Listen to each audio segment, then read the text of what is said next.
people. It could just spread throughout a department or a company, depending on who the person is, of course.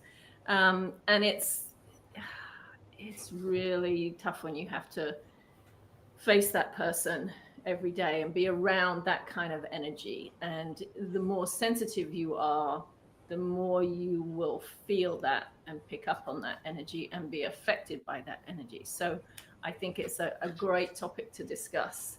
I'm sure you've experienced negativity in the workplace. Have you, Alyssa? Yes, I have. Yes, I've experienced it myself and I've seen it.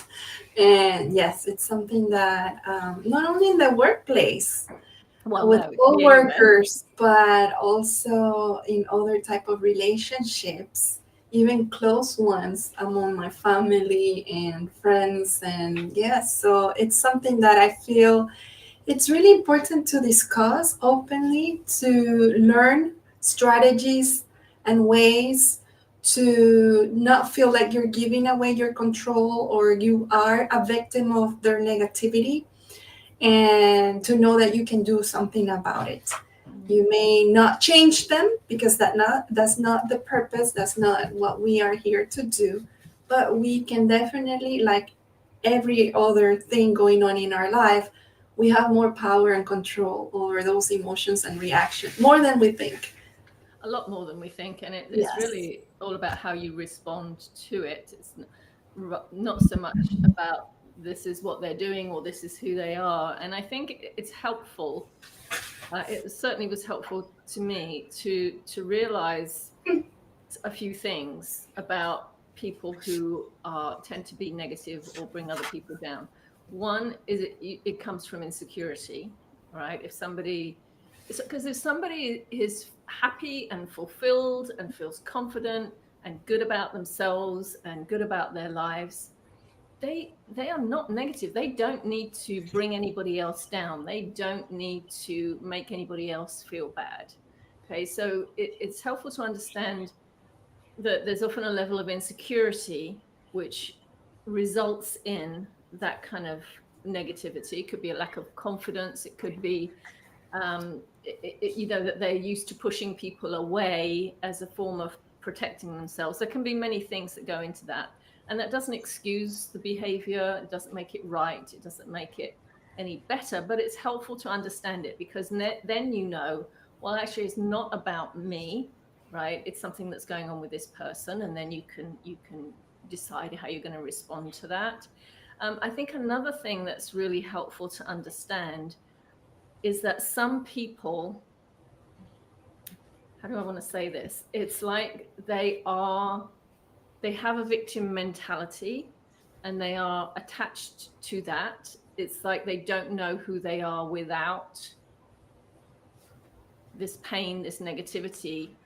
Um, they don't know who they are without it. And so, what often happens if you're a very sensitive person, particularly if you tend to have a helper type personality like I do, you often want to help that person. If they could just see this about themselves, if they could just feel better about themselves, if I could just help them in this way. And you can find yourself being pulled into something like that, where you're trying to help this person who doesn't actually want to be helped. They might say they do, but you'll find that they really don't. And so it really is a case of focusing on yourself and what it's doing to you rather than what the other person is doing or why. Yes, and I also think that these people sometimes they want attention somehow, and the way they unconsciously do it, it's being negative, Mm, because it's like being negative, and they may not do it on purpose. It's just a pattern that they have developed, and it's something that they're used to, and it's a way of receiving that attention. Unfortunately, it's in a negative way.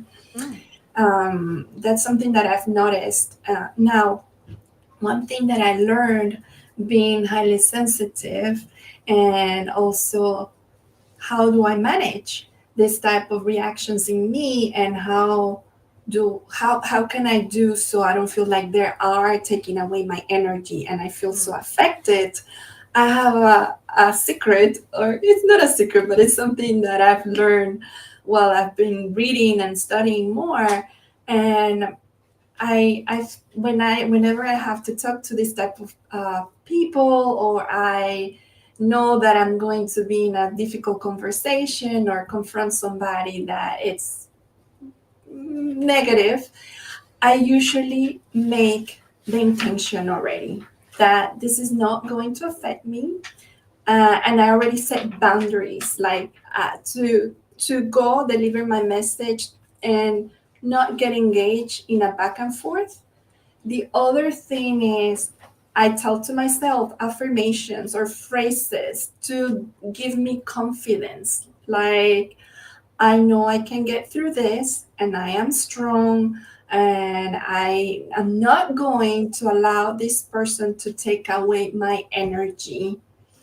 Uh, Another thing that I like to do is to pretend or imagine that I am in a bubble or I have some kind of shield that protects me from this negativity. So I don't feel that energy as much. I do feel people's energy, and not everybody is aware of this, but we all can feel this. And it's like that. I just imagine I'm in this bubble, I have this protection, and it works for me. It works.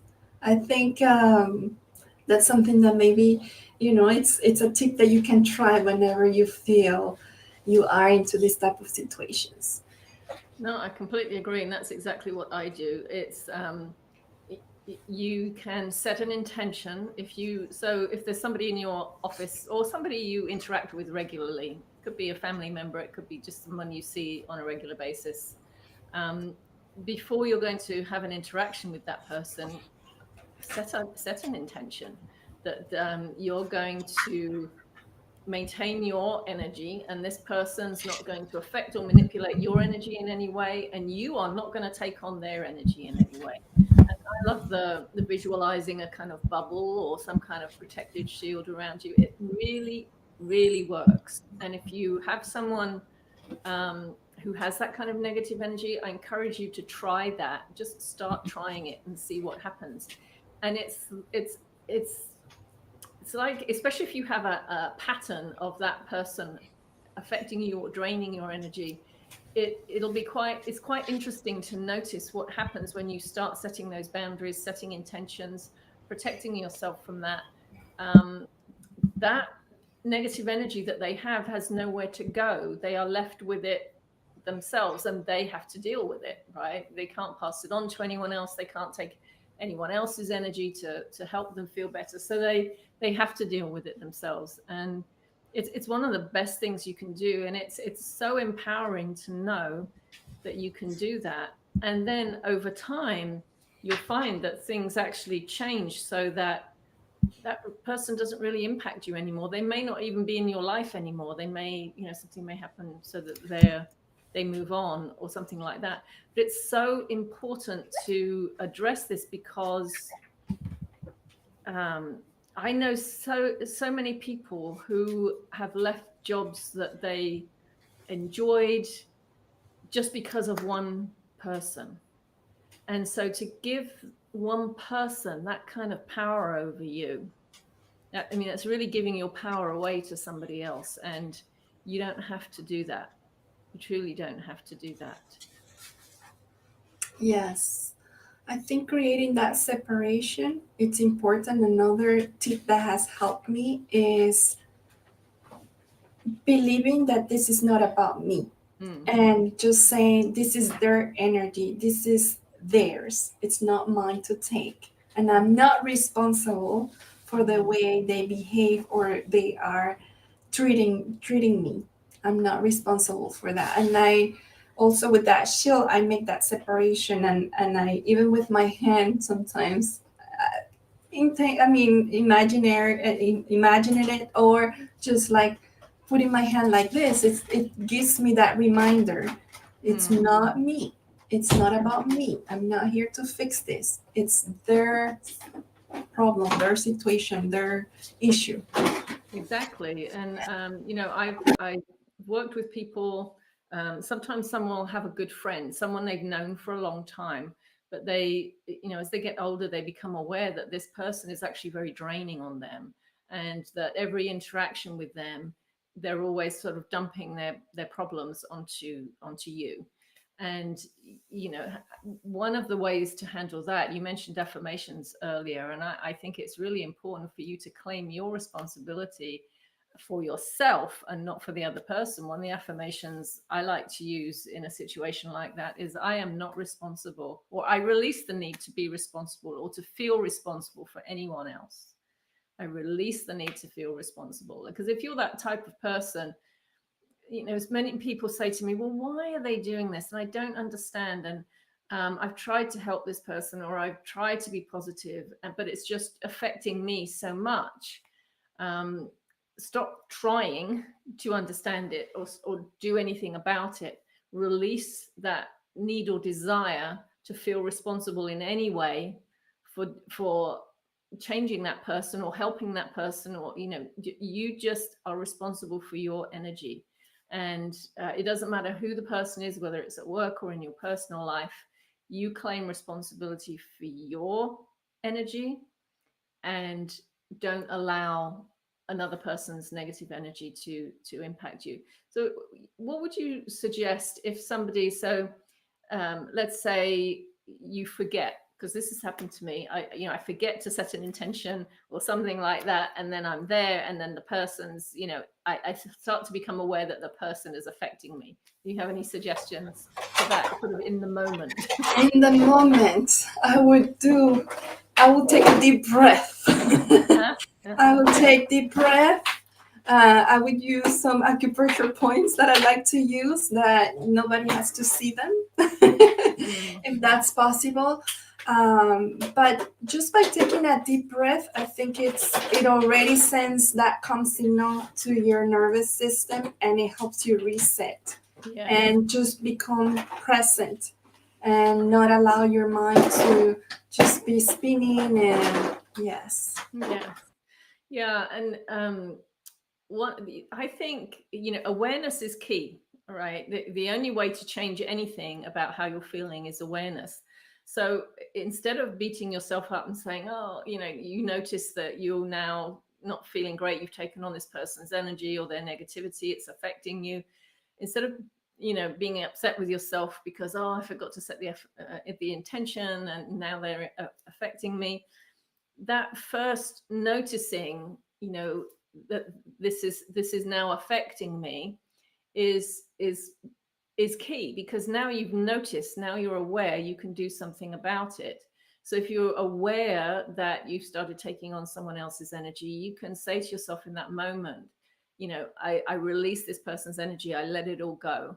And in that moment, you can reclaim your energy back. If you feel depleted, you can put the protective shield around you in that moment. But it's all about noticing and awareness, and the more you do it, the more you'll become aware of that, and the easier it will become to deal with those things. But you're right, breathing is one of the best things you can do, because if you become aware of your breathing and start to breathe slowly and start to become aware of what's happening, that will help your body to calm down. And then you take your power back in that moment, and you start to change what's happening. Yes, yes. Yeah. I just remember one situation I had where I had a meeting with this high executive, and the whole meeting was complaining. He was telling me all the problems, all the issues. And at the end of the meeting, I felt so drained, so tired Mm. because of all the negative things. And Mm. from that day, I made a promise to myself, okay, I'll listen to the person up to a certain point, but I'm not going to allow this to happen again. To have the whole meeting just be a time for venting and for me to receiving negative information. So sometimes, in my case, I learned the hard way just going through that experience. But it's a good reminder that I don't want to visit that place again. I don't want to. Uh, I wanted to help, of course, but that's not an effective and productive way. No. So what if I would have stopped that person in after a few minutes and say, okay, ask some questions, like redirect the conversation so it didn't turn into something so negative that Right. again it wasn't productive. Right. And you truly can't help anybody if you're feeling depleted. No, You really can't. And no.